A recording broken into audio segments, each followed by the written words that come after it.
ബോളിവുഡിൽ അഭിനേതാക്കൾ തമ്മിലുള്ള അഭിപ്രായ വ്യത്യാസങ്ങൾ പുതിയ സംഭവമല്ല. ബോളിവുഡിൽ മാത്രമല്ല കേട്ടോ.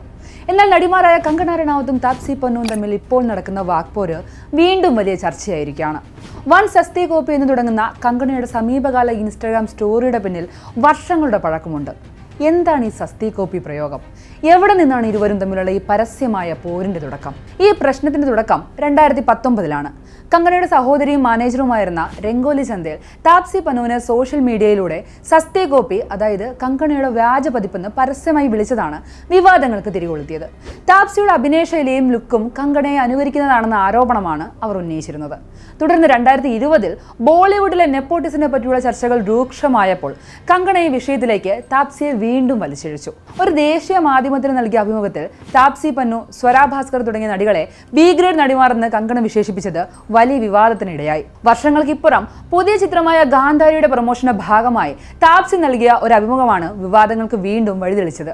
കങ്കണയുമായുള്ള തർക്കത്തെക്കുറിച്ചുള്ള ചോദ്യത്തിന് താൻ വ്യക്തിപരമായി കങ്കണയെ കണ്ടിട്ടില്ലെന്നും തന്റെ നിലപാടുകളും പെരുമാറ്റവും താൻ വളർന്നു വന്ന സാഹചര്യങ്ങളുടെയും കുടുംബ പശ്ചാത്തലത്തിന്റെയും പ്രതിഫലനമാണെന്നും കങ്കണയുടെ രീതികൾ അവരുടേതാണെന്നും താപ്സി മറുപടി നൽകി.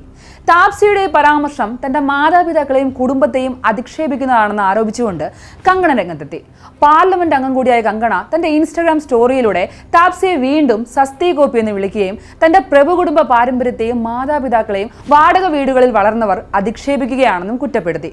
എന്നാൽ ഈ പോസ്റ്റുകൾ മണിക്കൂറുകൾക്കകം തന്നെ കങ്കണ തന്റെ അക്കൗണ്ടിൽ നിന്ന് നീക്കം ചെയ്തിട്ടുണ്ട്. പക്ഷെ അവിടെ കഴിഞ്ഞു അത്. കങ്കണയുടെ ഇൻസ്റ്റാഗ്രാം പോസ്റ്റുകൾ ഡിലീറ്റ് ചെയ്യപ്പെട്ടതിന് തൊട്ടു പിന്നാലെ താപ്സി തന്റെ ഇൻസ്റ്റാഗ്രാം സ്റ്റോറിയിൽ ഹെൻസ്പ്രൂഡ് തെളിയിക്കപ്പെട്ടിരിക്കുന്നു എന്ന് ചുരുക്കത്തിൽ കുറിച്ചു.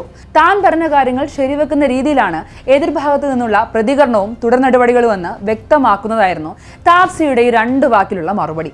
സിനിമാ മേഖലയിലുള്ളവരോട് മാത്രമല്ല, പൊതുവിഷയങ്ങളിലും യുവതലമുറയോടും കങ്കണ പുലർത്തുന്ന ഈ ഒരു അധിക്ഷേപകരമായ നിലപാടുകൾക്കെതിരെ വൻ പ്രതിഷേധമാണ് ജനങ്ങൾക്കിടയിലും സോഷ്യൽ മീഡിയയിലും ഇപ്പോൾ ഉയർന്നുകൊണ്ടിരിക്കുന്നത്. അടുത്തിടെ ജന്തർ മന്ദിറിൽ നീറ്റ് പരീക്ഷ വിവാദവുമായി ബന്ധപ്പെട്ട് സമരം ചെയ്ത വിദ്യാർത്ഥികളെ ജനറേഷൻ കട്ടർ എന്ന് വിളിച്ച് കങ്കണ നടത്തിയത് കടന്നാക്രമണമായിരുന്നു.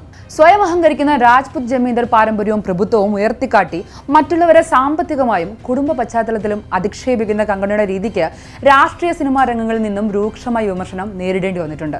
തന്റെ മാതാപിതാക്കളുടെയും സ്വന്തം കുടുംബത്തിന്റെയും മഹിമ പറഞ്ഞ് മറ്റുള്ളവരുടെ വളർത്തലിനെയും മാതാപിതാക്കളെയും വരെ പരസ്യമായി പരിഹസിക്കുന്ന കങ്കണയുടെ ഇത്തരം പ്രതികരണങ്ങൾ ഒരു ജനപ്രതിനിധിക്ക് ചേർന്നതല്ലെന്നും അവരുടെ വരേണ്യ മനോഭാവമാണ് തെളിയിക്കുന്നതെന്നുമാണ് ഒരു വിഭാഗം അഭിപ്രായപ്പെടുന്നത്.